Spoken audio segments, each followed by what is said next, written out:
जया पार्वती व्रत या विजया व्रत या विजया पार्वती व्रत सौभाग्यवती स्त्रियों द्वारा अखंड सौभाग्य, संतान प्राप्ति एवं कुंवारी कन्याओं द्वारा वर प्राप्ति के लिए किया जाने वाला अद्वितीय किंतु कठिन व्रत है। इस व्रत को मालवा क्षेत्र में पर्व के रूप में मनाया जाता है। इसमें महादेव तथा माता पार्वती की पूजा एवं व्रत किया जाता है। जया पार्वती व्रत 5 दिनों तक कठिन पूजा विधि के साथ संपन्न किया जाता है। इस दिन विवाहित महिलाएं एवं अविवाहित कन्याएं बालू या रेत का हाथी बनाकर उस पर 5 तरह के पुष्प और फल एवं प्रसाद अर्पित करती हैं तथा माता पार्वती और भगवान शिव की विधि विधान के साथ पूजा एवं आराधना करती हैं। ऐसी मान्यता है कि जया पार्वती व्रत को करने वाले व्यक्ति को न केवल मनोवांछित फलों की प्राप्ति होती है, अपितु इसके करने से गणगौर, हरतालिका और मंगला गौरी व्रत का भी फल प्राप्त होता है। इन्हीं धार्मिक मान्यताओं के कारण इस व्रत को आस्था के साथ किया जाता है। आषाढ़ मास के शुक्ल पक्ष की त्रयोदशी को यह व्रत प्रारंभ किया जाता है। इस दिन प्रातः ब्रह्म मुहूर्त में उठकर सर्वप्रथम स्नान कर पूजा स्थान को स्वच्छ कर बालू या रेत का हाथी बनाना चाहिए। तत्पश्चात घर के मंदिर में शिव एवं पार्वती की मूर्ति या चित्र स्थापित करना चाहिए। फिर माता पार्वती को कुमकुम तथा शिव एवं पार्वती को शतपत्र, कस्तूरी, अष्टगंध और पुष्प चढ़ाकर पूजा करनी चाहिए। नारियल, अनार एवं ऋतुफल अर्पित कर माता पार्वती एवं महादेव का षोडशोपचार अथवा पंचोपचार पूजन प्रारंभ करना चाहिए एवं जया पार्वती व्रत कथा को सुनना चाहिए। ये कथा इस प्रकार है। बहुत पहले कौंडिल्य नामक नगर में वामन नाम का एक योग्य ब्राह्मण रहता था। वह ईश्वर की प्रार्थना अत्यंत ही विधि विधान से करता था, किंतु वह और उसकी पत्नी संतान नहीं होने से बहुत दुखी थे। एक दिन नारद जी उनके घर पधारे तो उन्होंने आतिथ्य सत्कार के उपरांत नारद जी से अपनी समस्या का समाधान जानना चाहा।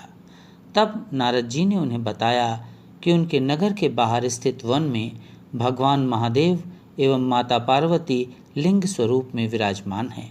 उनकी पूजा करने से ब्राह्मण एवं उनकी पत्नी की संतान की मनोकामना पूरी होगी। तब ब्राह्मण दंपति ने उस शिवलिंग को ढूंढकर उसकी विधि विधान से पूजा अर्चना करना प्रारंभ किया। इस प्रकार पूजा करने का क्रम चलता रहा और कई वर्ष बीत गए। एक दिन उस ब्राह्मण को सर्प ने काट लिया और वह वहीं जंगल में गिर गया। पति को इस हालत में देखकर उस ब्राह्मण स्त्री ने माता पार्वती का ध्यान किया। ब्राह्मणी की पुकार सुनकर माता पार्वती ने ब्राह्मण को जीवित कर दिया। उन दोनों की करुण पुकार सुनकर माता ने ब्राह्मण दंपति से वर मांगने के लिए कहा। तब दोनों ने संतान प्राप्ति की इच्छा व्यक्त की और तब माता पार्वती ने उन्हें विजया पार्वती व्रत करने की बात बताई। आषाढ़ शुक्ल त्रयोदशी के दिन उस ब्राह्मण दंपति ने विधिपूर्वक माता पार्वती एवं महादेव का ये व्रत किया। तब उन्हें पुत्र की प्राप्ति हुई। इस दिन व्रत करने वाले सौभाग्यवती स्त्रियों को अखंड सौभाग्य तथा संतान की प्राप्ति एवं कुंवारी कन्याओं को वर की प्राप्ति महादेव एवं माता पार्वती के आशीर्वाद से मिलती है। इस प्रकार पूजा संपन्न कर पूर्व में बनाए गए बालू या रेत के हाथी पर 5 प्रकार के फल, पुष्प एवं प्रसाद के रूप में 5 प्रकार की मेवा अर्पित करना चाहिए। फिर व्रत रखना चाहिए। व्रत के 5 दिन उक्त बताई गई विधि अनुसार ही पूजन करना चाहिए।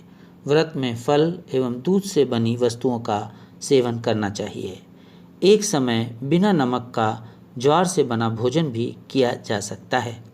नमक, गेहूं का आटा तथा सब्जियों का सेवन नहीं करना चाहिए।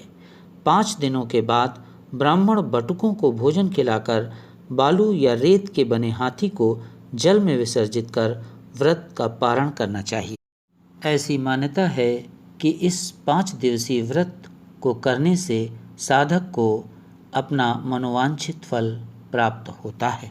मित्रों, the Hindu way of life YouTube channel के माध्यम से सदैव ये प्रयास किया जाता रहेगा कि आप जैसे सुधीजनों के समक्ष सनातन हिंदू धर्म, धार्मिक ग्रंथों, पूजा पद्धति आदि के संबंध में चर्चा एवं टीका तथा महत्वपूर्ण देव स्थानों के बारे में विस्तृत वर्णन प्रस्तुत किया जाए।